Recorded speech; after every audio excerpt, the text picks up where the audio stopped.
11 জুলাই 2024 বৃহস্পতিবার কোটা বাতিলের দাবিতে সারা দেশে ছড়িয়ে পড়ে বাংলা ব্লকেট। রাজধানী সহ দেশের বিভিন্ন প্রান্তে দাবানলের মতো ছড়িয়ে পড়ে এই আন্দোলন। সকাল থেকেই ঢাকা বিশ্ববিদ্যালয় সহ বিভিন্ন শিক্ষা প্রতিষ্ঠানে ছাত্র জনতার জমায়েত শুরু হয়। বিকেলে শাহবাগে গিয়ে তার রূপ নেয় এক অভূতপূর্ব গণজমায়েতে। শুরু হয় মিছিল, স্লোগান আর বিক্ষোভ। আন্দোলনের মুখ্য শক্তি হয়ে ওঠে বিশ্ববিদ্যালয়ের শিক্ষার্থীরা, যারা রাজপথ, সড়ক ও রেলপথ অবরোধ করে রাজধানীর অন্তত 20টি গুরুত্বপূর্ণ পয়েন্ট কার্যত অচল করে দেয়।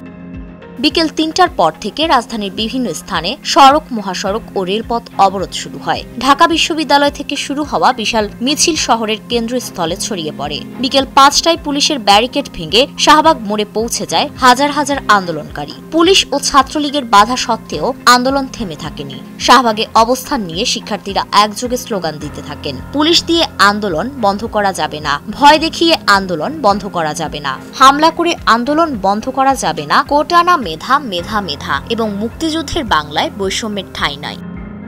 সেদিনই সচিবালয়ে স্বরাষ্ট্রমন্ত্রী আসাদুজ্জামান খান কামাল ও ধানমন্ডিতে আওয়ামী লীগের সাধারণ সম্পাদক ওবায়দুল কাদের পৃথকভাবে প্রেস ব্রিফিংয়ে আন্দোলনকারীদের হুঁশিয়ারি দেন। ওবায়দুল কাদের বলেন, আন্দোলনকারীরা যদি রাজনীতির ফাঁদে পড়ে থাকে তাহলে তার উত্তরও রাজনৈতিকভাবেই দেওয়া হবে। তিনি আরও বলেন, বাংলা ব্লকেটের নামে সাধারণ মানুষকে কষ্ট দেওয়া হচ্ছে।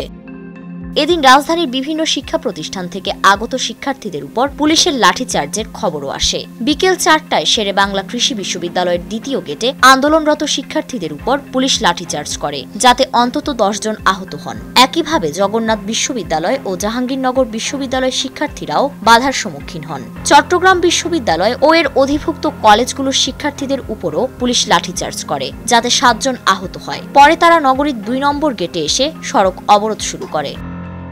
এদিন চলমান আন্দোলনের অন্যতম উত্তপ্ত কেন্দ্র হয়ে ওঠে কুমিল্লা বিশ্ববিদ্যালয়। একদল শিক্ষার্থী ঢাকা চট্টগ্রাম মহাসড়ক অবরোধ করে এবং অন্য দল ক্যাম্পাসে বিক্ষোভে অংশ নেয়। পুলিশের গুলিতে অন্তত 10 জন শিক্ষার্থী আহত হন। একই দিনে হাইকোর্ট 2018 সালে কোটা বাতিলের পরিপত্রকে অবৈধ ঘোষণা করে দেওয়া রায়ের মূল অংশ প্রকাশ করে। সেখানে বলা হয়, সরকার চাইলে কোটার হার বা শতাংশ পরিবর্ধন বা পরিমার্জন করতে পারবে, যা আন্দোলনকারীদের মধ্যে মিশ্র প্রতিক্রিয়ার জন্ম দেয়। পরিকল্পিত এবং বিস্তৃত এই বাংলা ব্লকের দিনে দিনে এক বৃহৎ ছাত্র জনতার গণ আন্দোলনে রূপ নিতে শুরু করে। রায়ের আইনি ভাষা, সরকারের হুঁশিয়ারি ও পুলিশের বাধা সবকিছুই ব্যর্থ হয় তরুণদের ঘরে ফেরাতে।